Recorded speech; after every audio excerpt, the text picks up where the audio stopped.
Wait को manage करना बड़ा चैलेंजिंग होता है।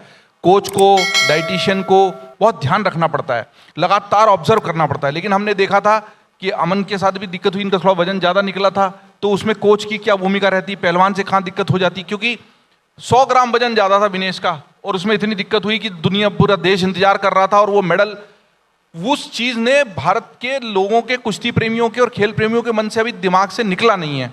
तो पहले कोच साहब से जानूंगा, फिर पहलवान से खुद। ये आप लोगों का सबका तालमेल होता है, हर चीज़ मॉनिटर होती है, फिर भी कैसे ये गैप रह जाता है? जो वजन होता है, वजन जिस कैटेगरी में आप खेलते हैं उतना ही वजन होना चाहिए जब वेट होता है उस वक्त, लेकिन जैसे इनका भी ज़्यादा निकला था, विनेश का भी ज़्यादा निकल गया था 100 ग्राम, तो उसमें कहाँ गैप रह गया जो इतनी बड़ी टूर्नामेंट में भी इस वजन का ध्यान नहीं रखा गया? देखिए, कई बार माइक थोड़ा सा पास कर लीजिए। कई बार ऐसा होता है जब वेट घटाते हैं ना आदमी, वो सही ट्रैक पे चल रहे होते हैं, कई बार एकदम बॉडी के अंदर पानी की कमी हो जाती है, तो जिसके कारण ऐसे हालात बन जाते हैं। लास्ट में हम कोच ही उसको कहते हैं, भाई अब तुझे वजन नहीं घटाना इस हालत में। इस कोच उस टाइम समझाता है इस चीज़ को। तो उस टाइम ये ऐसी पोजीशन आ जाती है, क्योंकि उस चक्कर आना शुरू हो जाता है, घबराहट शुरू होती है, उनको हालत दूसरी होती है जब ऐसा होता है। लेकिन ये हर बार ही नहीं होता, कभी इस बार कई बार बॉडी की एकदम पानी का पता वाटर ज़्यादा कम हो जाता है, पानी एकदम बिल्कुल। केवल 100 ग्राम वजन की वजह से हम लोग उस सपने से दूर चले गए जो लगता था देश को मेडल मिल जाएगा। किसकी बात? विनेश वाले मामले। अच्छा, विनय, देखिए वो चीज़ अलग है जी। वो तो उसका कसूरवार विनेश खुद है उसकी। अच्छा, वे तो सबसे पहले इंडिया में गलती की उन्होंने, क्योंकि उसमें यहाँ पर 2 कैटेगरी में लड़ी है, वो अपनी कैटेगरी में लड़ी, वो वहाँ तक यहाँ ही धोखे से वेट दिया। और 2 कैटेगरी क्या क्या लड़ने की, अपनी कैटेगरी क्यों नहीं लड़ी आपने? तो उससे तो कसूरवार विनेश खुद कसूरवार है इस मामले में। उनकी गलती से ही ऐसा हुआ। अजी, उनकी गलती से ऐसा हुआ। उनकी गलती से हुआ है, और ये बहुत बड़ी गलती है। छोटी नहीं, इतने बड़े प्लेटफॉर्म पे आप वेट नहीं ला रहे। अब इस यहाँ से ही क्यों गए इस वेट पे आप?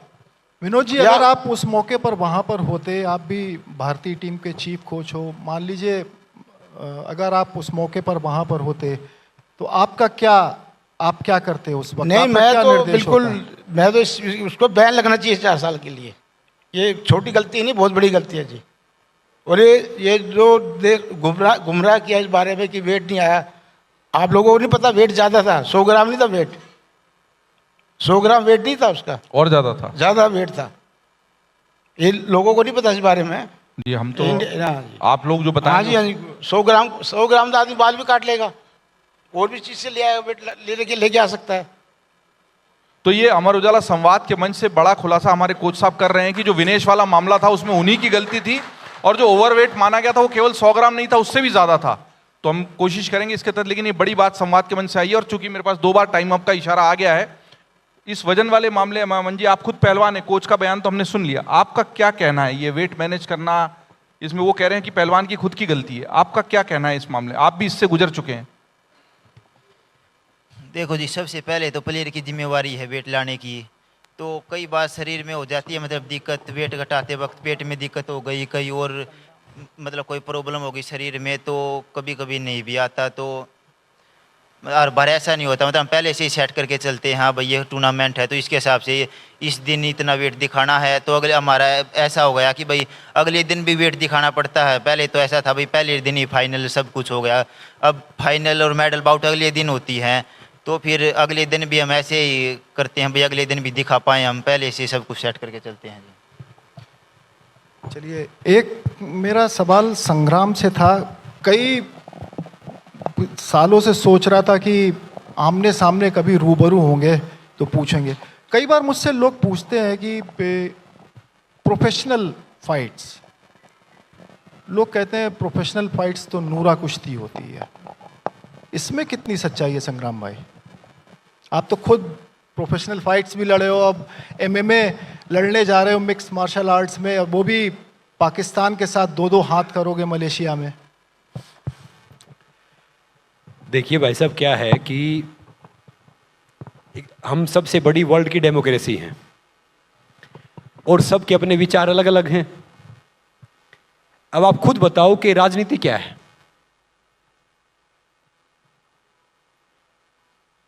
या बाकी ढेर सारी चीजें चल रही हो क्या है?